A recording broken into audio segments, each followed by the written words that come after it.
So in this demonstration I'm going to show you some tricks with drop-down lists, or list of values, or select one choice, or whatever you want to call it.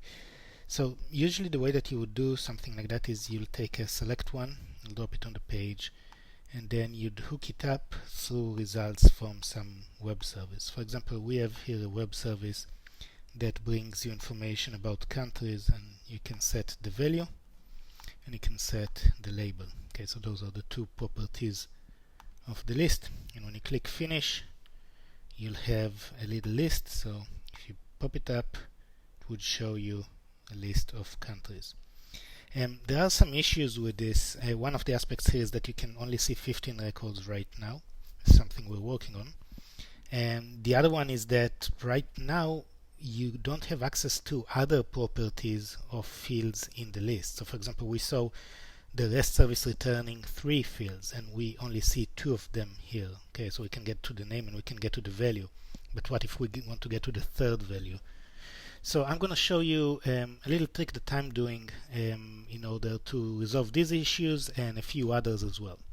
So the first thing that I usually do is I don't define my lists at the page level if they are something that doesn't change much. Okay, there are probably places where they would behave more effectively in terms of the number of fetches we're doing. So for example, you can define a list also at the application level, okay, which is what we're going to do here. We're going to define a new variable for a list. Okay, but in order to have the variable, we first need to have a type. Okay, so we're going to define a type from an endpoint.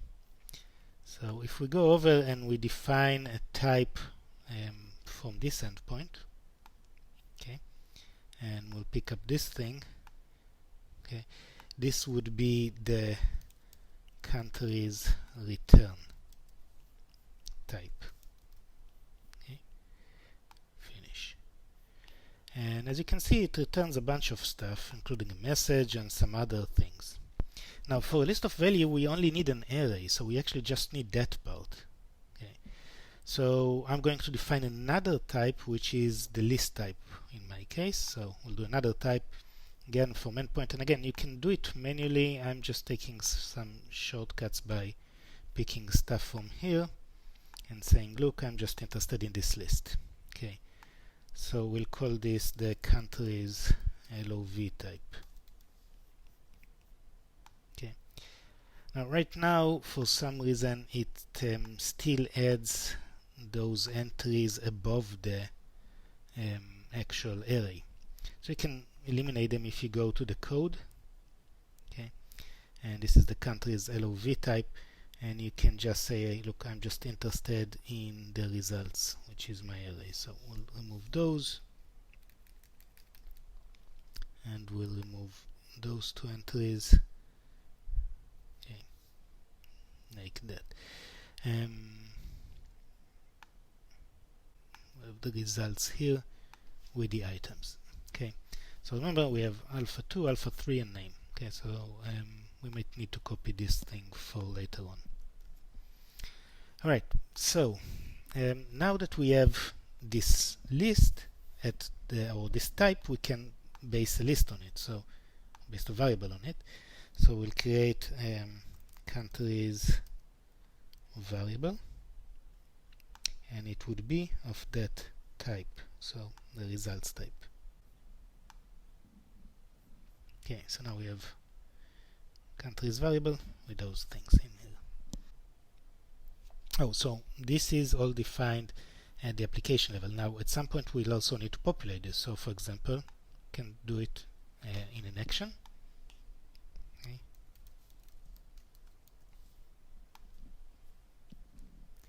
And in the action we're calling a REST endpoint.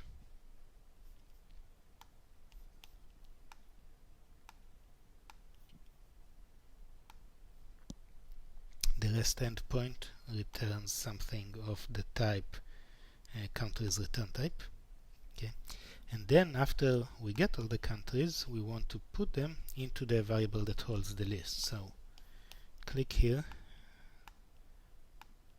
Those are the results. We're interested just in the results part, and we're going to put it into the countries variable, which would have the same structure. Right? So It's just a matter of taking results, putting them into countries var, like that. So now when we run the application for the first time, we're going to execute this. So we need an event at the application level. So let's do an event.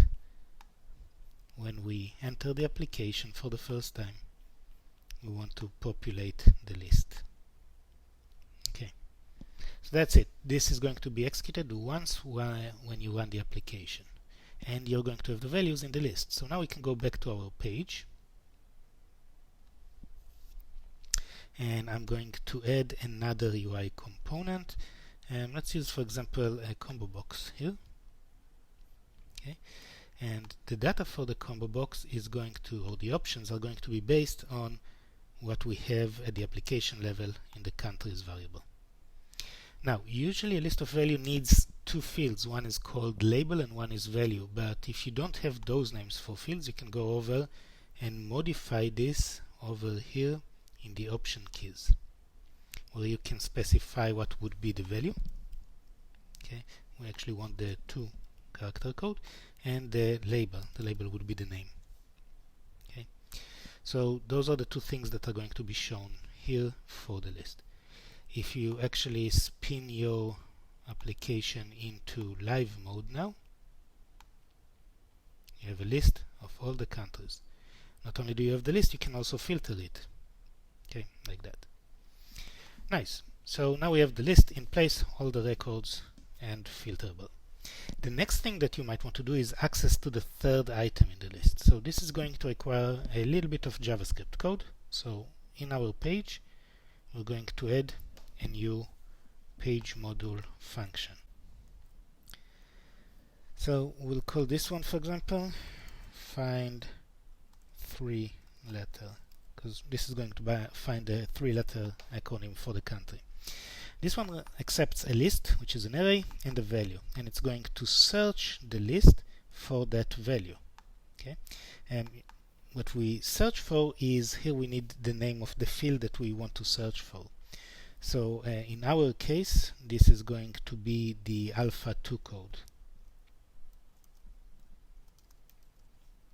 Okay, and then we're going to return the alpha3 code. This is what we return here. Okay, so again, we're taking the list and we're doing a find operation on it, looking at each record, comparing the alpha2 code to the value that we passed, and then returning the alpha3 code when it's successful, when it's found. So this is a little function we have at the page level, and now we need to use it at some point. For example,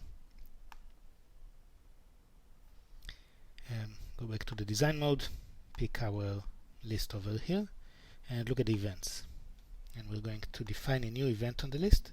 It's the value change event, so when the value in the list changes. What we're going to do here is we're going to call the module function. We'll select which method, define the 3-letter method, and it accepts two parameters, list and value. So we need to map them.